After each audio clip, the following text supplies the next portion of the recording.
I've been asked to make a tutorial for setting up La-Mulana Randomizer, and there's a few different pieces of software that we're going to set up today. I'm going to show off how to use some of those tools and some other tools that you might want to get access to if you're just getting started or if you want things to go as smoothly as possible. But before I start, I want to mention a few things. First, all of the software that I'm going to mention in this video, I will link down below in the description. So if you're just looking for a link to all these resources and you don't need this video, you think you can just handle it on your own, just jump down to the description and you'll be fine. Also, for the purpose of this discussion, I'm going to be mentioning some items and some features of the base game La-Mulana that I'm going to expect you to have some familiarity with. I think that you should obviously play La-Mulana casually before you get into the randomizer because it will help you immensely. But on top of that, I just think some parts of this video may not make sense if you're trying to do La-Mulana Randomizer as your first La-Mulana experience. I'm not entirely certain that that's even possible. Maybe don't try to take that as a challenge, but I think that it's very helpful if you've played it in advance of doing the randomizer. So the first thing is the actual official GitHub repository for the La-Mulana Randomizer made by the Zeroth Cat. And there's actually a lot of really great resources here. We're going to be circling back to this in just a little bit.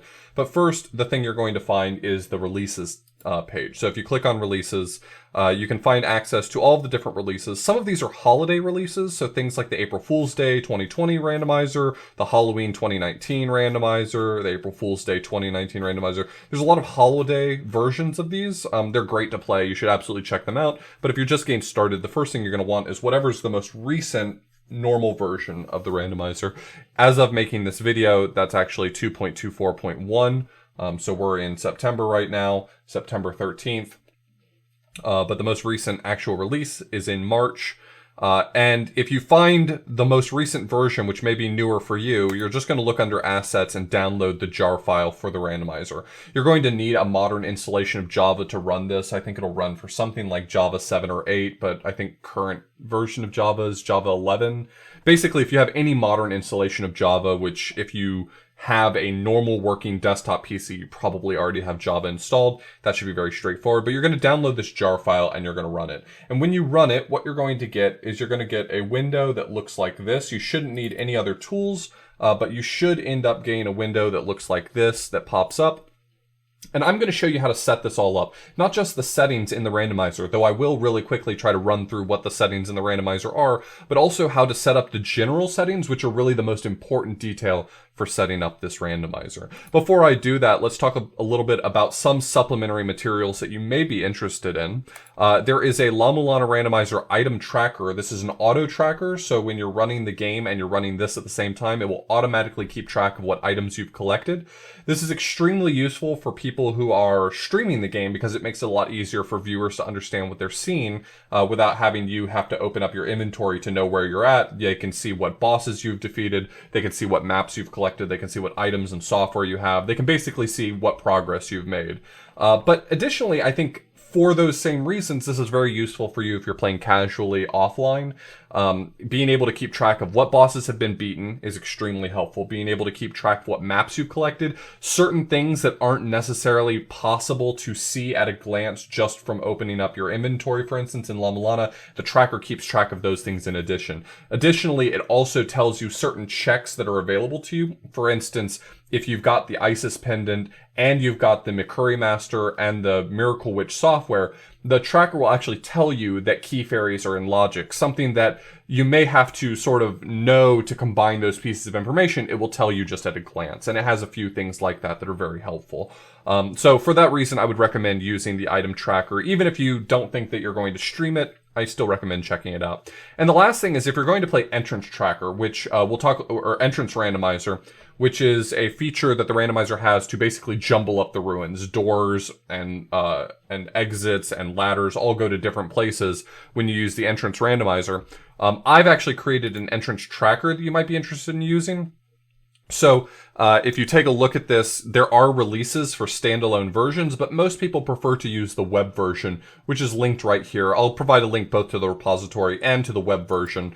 But if you click here, this has a tracker for La-Mulana 2 as well, but the La-Mulana 1 version is just basically showing you a list of all the possible exits, even with room numbers, and you can choose where it actually maps to. This has a lot of features that are very useful for new players, for instance.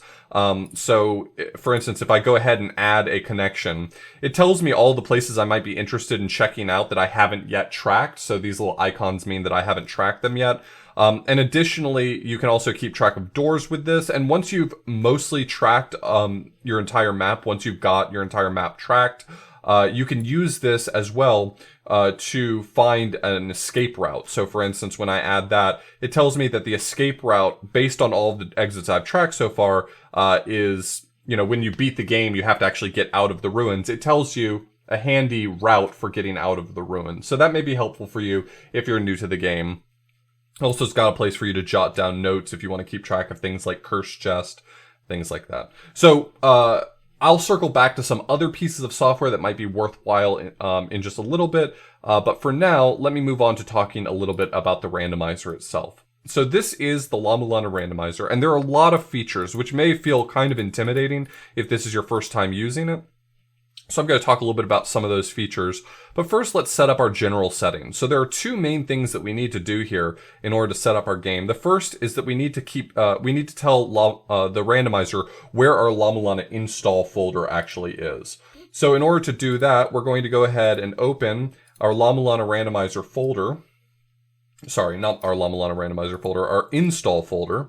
So here's our install folder. And I found this by finding where Steam is installed on my computer. So I went to my program files, I went to Steam, I went to my Steam apps, Common, La-Mulana. You may have everything installed on a different hard drive. You may have everything installed in a different place, but find the place where your La-Mulana win.exe is installed. This is your installation folder. It should also contain a folder called data, which is actually what the randomizer is going to be looking for. And if you're on Windows 10, what you can do is you can actually just click up here in this sort of breadcrumb bar that tells you what folder you're in. If you click out to the side of it, it'll give you a version that you can copy and paste. So I'm going to hit Control C to copy that, and I'm going to come over here and I'm going to paste it in. The randomizer has actually figured out where this belongs by default, but you may want to check just to make sure that it's picked the right location. The other thing is you actually need to keep track of your save file directory, because some settings actually require you to load your game from a save, so it needs to be able to write a save to that folder. And for the most part, saves are actually going to be located in the Documents folder of your computer. That's the default. And you're going to see in there a folder called Negoro, which is the name of the company that created La-Mulana. And you're going to open the La-Mulana folder, and you're going to see a save folder, and this is the folder that it's interested in. And so I can do the same thing here. I can hit Control C to copy that, and come back over to this window and hit Control V. Once you've pasted this data into both of these boxes, it'll be saved forever. You'll never have to do this again. But this is sort of an important setup step. If you don't do both of these correctly, the randomizer won't work for all of the settings. You absolutely have to set up the install directory. You may need to set up the save file directory based on certain settings.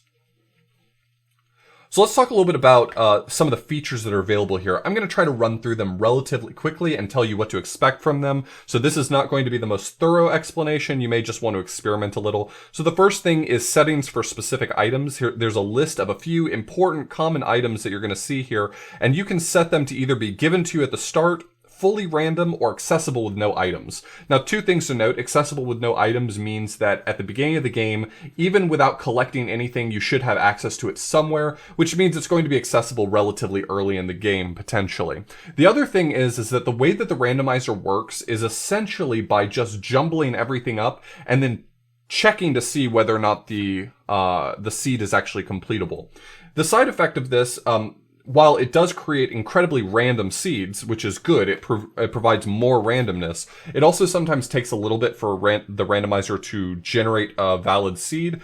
And one of the things that accessible with no items does is it sometimes slows down the generation of seeds. So try to use that option extremely sparingly. In general, I try to pick only random or given at start when given the option. And for me, my personal loadout that I like to start with is Holy Grail and Mirai turned on. That gives you the access to warp around anywhere, which I think that's necessary for everyone. I like text tracks turned on at the start because that allows me to record shop information. While you may not need to record tablets or NPC data, you may prefer to turn on text tracks in order to record shop information for items that you may not be able to buy at that time, or you may not have access to at that time. So recording that can be a really great help without having to like write down notes on the side. And the last thing is I prefer to start with boots at the beginning. This one is obviously to your preference. Boots do give you access to more things that you may not have, but walking around without boots can be very tedious, so I like to turn them on at the beginning. The rest of them I leave at random. Starting weapon options allows you to pick what subset of items you could potentially start with. You can start with whip. If you turn this on, it turns on all the other main weapons, so knife, key, sword, axe, and katana. And this checkbox right here turns on all the sub-weapons. One important thing to note is that if you're going to turn on the option for sub-weapons, if you start with a sub-weapon, there should be a shop accessible to you at the beginning of your game, no matter what, that will have ammo for that sub-weapon for free. So you won't have infinite ammo, but you will have access to ammo for free anytime that you want it. So this is a really interesting twist on the randomizer as well. If you're going to use this option, if you start without a main weapon, there's a potential bug that can happen in La-Mulana. Later, we will talk about how to patch La-Mulana in such a way that that bug won't cause your game to crash. It mentions it right here. Main weapon quick swap causes game to crash unless using the EXE patch. So if you have buttons bound to change your weapon, your main weapon, that button will cause the game to crash if you haven't patched your game. So I'll show you how to do that in just a little bit. Shop randomization gives you the option to either shuffle all items or only unique items. So like important items that go into the inventory, not just like ammunition and weights and things like that. All items is pretty common. The provocative bathing suit is an item that's only available in Hell Temple in the vanilla game. You can either set it to be not randomized, which means that the provocative bathing suit is inside Hell Temple, which means there's no reason to go inside Hell Temple. There is the map only option, which means it will put a map inside the provocative bathing suit chest, which means that the bathing suit is now part of the rotation, but you don't have to go into Hell Temple for any reason. And fully random means that any item can be put in the provocative bathing suit check, and that means that you may have to go into Hell Temple. So if you pick random for this option, Hell Temple is now in logic. You may have to go into Hell Temple in order to find one item. The other options, so the most common one for this is map only, so that you can find the bathing suit in the game.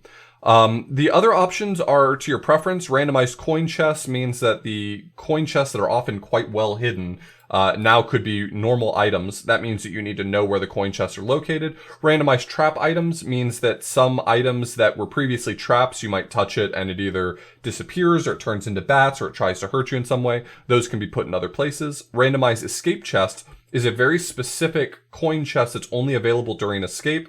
It might put a real item in that location, which means it's not an item that you need to beat the game. So this is really your preference. Randomized curse chest. This is the chests that require the Mulana talisman to open. This would allow you to put it in other locations. And randomized Dracuet shop. This is a shop that's only available from the late game Hell Temple area. And so that might be something you want to turn on. Very commonly, randomized coin chest is on, trap items is on, and curse chest is on. This is a very common setting choice, is to just choose these three. Locations, randomizing backside doors, non-boss doors, transitions between areas, one-way transitions, and starting location. So backside doors are the doors that require you to beat a boss to open. They connect front and backside ones.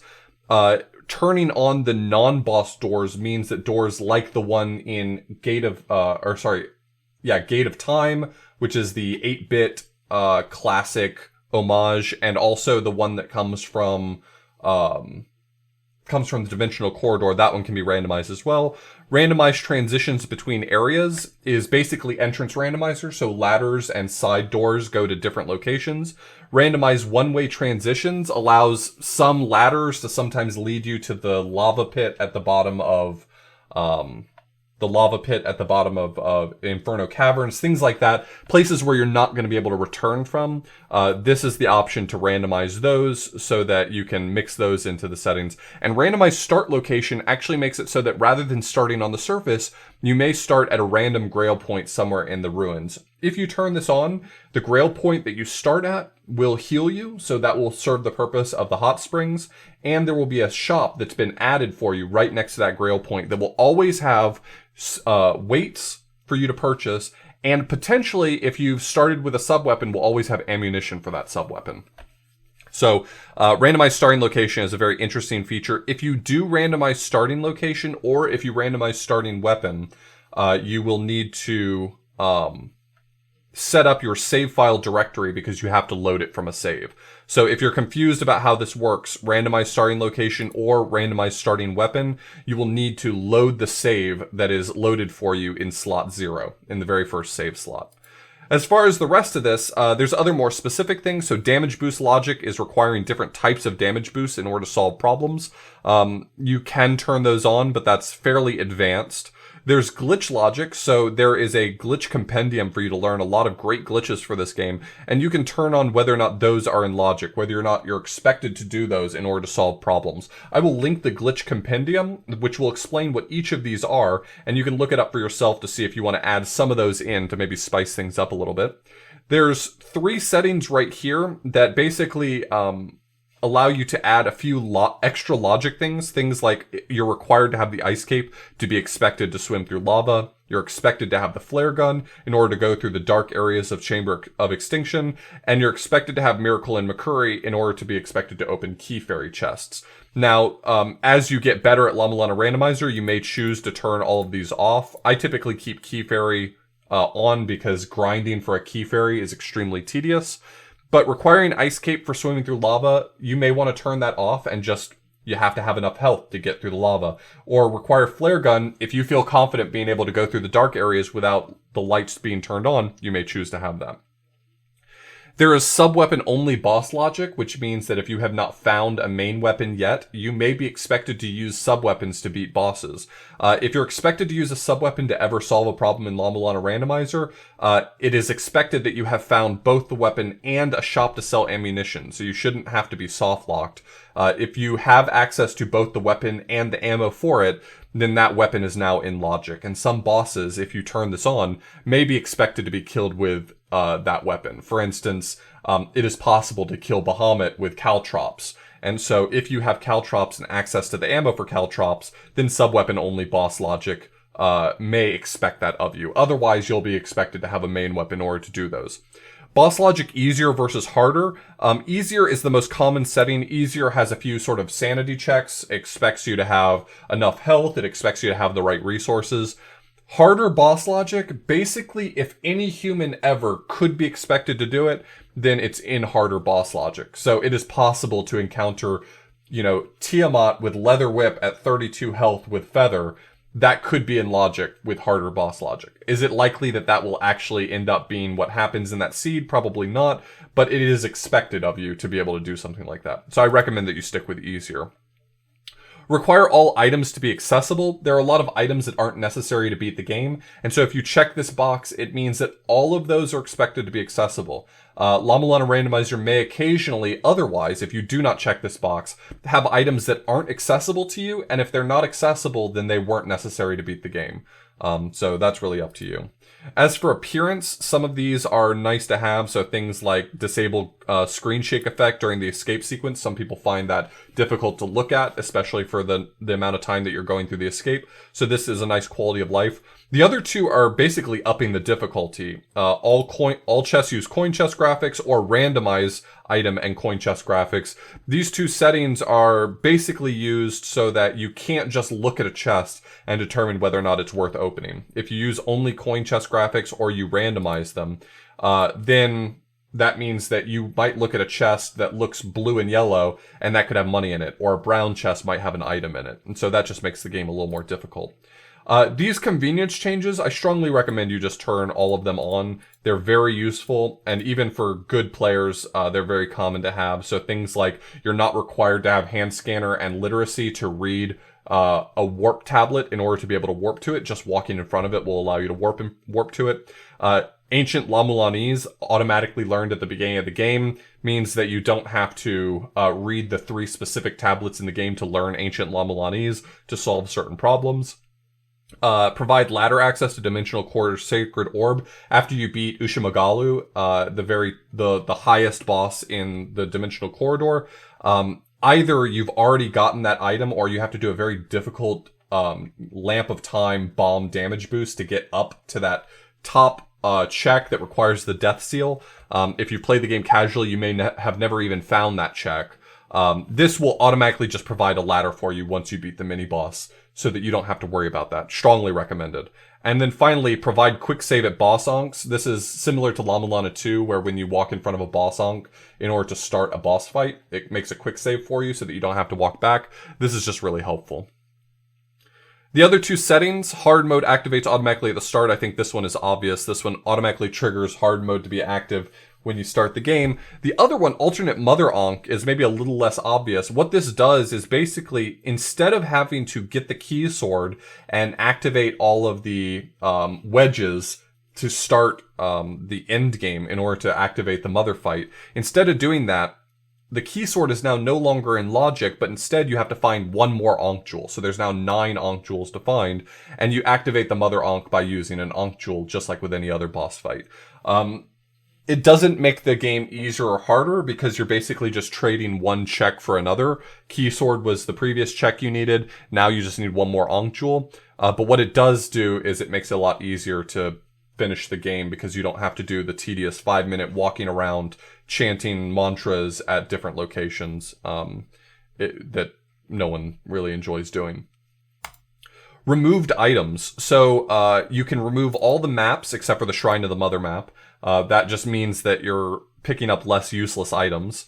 You can actually turn off main weapons if you want to do a sub-weapon only seed, if you prefer to try that. And then there's also turning off the Spalder. So the Spalder, while for casual players isn't that bad, can be sometimes viewed as a frustrating item to use if you're somewhat good at the game. And so you can remove it if you would like to. In addition to that, the randomizer can also be set to remove a random number of items. Basically, it will shuffle up the entire game, and then it will try to remove a random number of items to see if it's still completable. This can be used to basically make the game more challenging. It will likely remove things like sacred orbs, so you have less health. Combat items, so you may not get things like the gauntlet. You may not get certain upgrades to weapons. This is just going to make the game more challenging if you choose to use that. If you do want to share a seed with a friend, for instance, so here's my La-Mulana Randomizer folder full of old seeds. The typical way to set up a seed to send to a friend if you want to race with someone is you go inside the folder that was generated for that seed, and you want to package up a few files. You want to package up these 3 files, the save file, the RCD, the script file, and then the script_code.dat file. These are the 3 important files for setting up a La-Mulana randomizer. And I'm using 7-zip myself. You can do it however you want to, but I just need to make a zip folder or a zip file that's holding those 3 files right there. So once I've created this file, once I have this zip file, I can send it to my friend, and all they need to do is hit the Apply Existing Seed button. They will be given a file selector, and you just choose the zip file, and once you've done that, it will automatically set it up for them. They are done. They can just go ahead and play the game. Once you've run this, so once you've chosen all the settings you want and you hit apply, it's going to start generating seeds. And it's going to do so probably a lot faster for you. I'm recording with OBS right now, which is slowing this down significantly. But once you've done this, it will eventually wrap up. It will write everything, and you can just play the game. You're ready to go at that point. It may take quite a few attempts, depending on the settings you've chosen. Some settings make it harder to generate seeds, and some settings make it a lot faster. But once it's done, it will write all the files it needs to your La-Mulana installed directory, and you're ready to go. If you need to, so once you've run a randomizer, so you've made your game randomized, if you ever want to return to vanilla randomizer, just hit the restore button down here, and it will restore all the original script files so that you can go back to playing vanilla La-Mulana just as you probably want to. The settings that you would need to load from a save. So typically you could just hit start when you go into La-Mulana.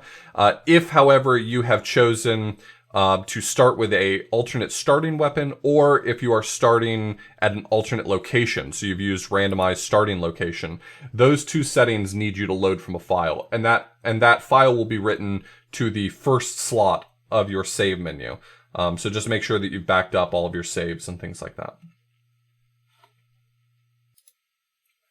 Now, if you want to play with subweapon start, so if you want to play with the setting where you might potentially start with a subweapon, there's one additional thing you'll want to do, because otherwise your game may crash if you make the mistake of hitting the weapon swap button before you find an actual main weapon. The game was never designed to allow you to start without a main weapon, so it's understandable that the game is not really programmed for that. But one of the people in the La-Mulana community, WorseThanYou, has actually made patches for various reasons. He is a glitch hunter, router, and speedrunner of La-Mulana, so there's a lot of patches for a lot of reasons here. But the one that you may be interested in is specifically the one for the weapon swap freeze fix. You can pick whichever version is appropriate for you. If you're playing on the latest Steam release, this is the one that you're going to want, but you're just going to want to download that. In addition, you're going to see right above it, there's a link to download Floating IPS, which is a tool for patching software. If you click this link, you're going to be taken to this page, which it may seem a little silly that you've gone to SMW Central, a website for Super Mario World hacking, but this is a tool that was originally built for Super Nintendo ROMs. And you're going to want to download this program. So if you've downloaded this program and you've gotten the appropriate patch, you should be at this point, at this spot where you've got the patch ready and you've got this program running. So this is the FLIPS program, Floating IPS program. And what we're going to do is we're going to patch our executable for La-Mulana using this BPS patch. So how is this going to work? Well, the way that I'm going to do this is first, I'm going to make a copy of my lamulana.win file.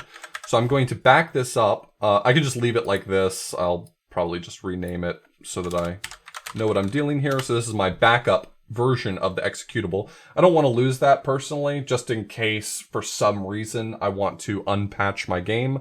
You could certainly fix this as well by just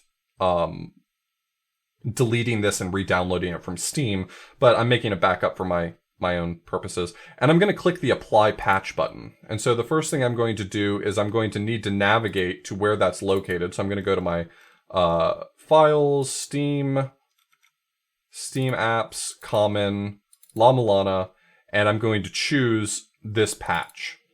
Then it's going to ask me what do I want to apply the patch to, and I'm going to apply it to lamulana.win.exe. And when it asks me where I want to save it, I'm actually going to overwrite the original executable. So lamulana.win.exe, I'm going to overwrite it and say yes. And it tells me that the patch was applied successfully. Once you've done this, there's really nothing to worry about. Your game should not crash if you end up using the weapon swap button before you've gotten a main weapon. This also fixes a few other things, by the way. Sacred Orbs work a little bit strange with randomizer. And so this fixes those, and also it fixes some issues with CPU usage. The game doesn't always run great for everyone, but this fixes that for some people as well. So in general, it's a good patch. I use it exclusively. I actually unpatched my game so I could show this off. But one last thing that I do want to show off is resources for learning La-Mulana Randomizer if this is your first time. Finally, if you're just getting started with La-Mulana Randomizer, there's a few extra resources you may want to be aware of. The wiki for the La-Mulana Randomizer actually contains a lot of helpful information. In addition to explaining most of what's talked about in this video, including what the different features of the randomizer are, there's also some information here about unusual interactions, walls will it break, combat strategies, things that you really want to know in order to be able to play the randomizer. The unusual interactions page, by the way, is of specific importance because it contains some information that may not be obvious to someone who has only played the game vanilla, but certain interactions in the game that you may not expect to happen, but can happen. So things like the fact that you can freeze Pazuzu with the Lamp of Time. Since you usually get Lamp of Time after Pazuzu, you may not have expected to be able to do that.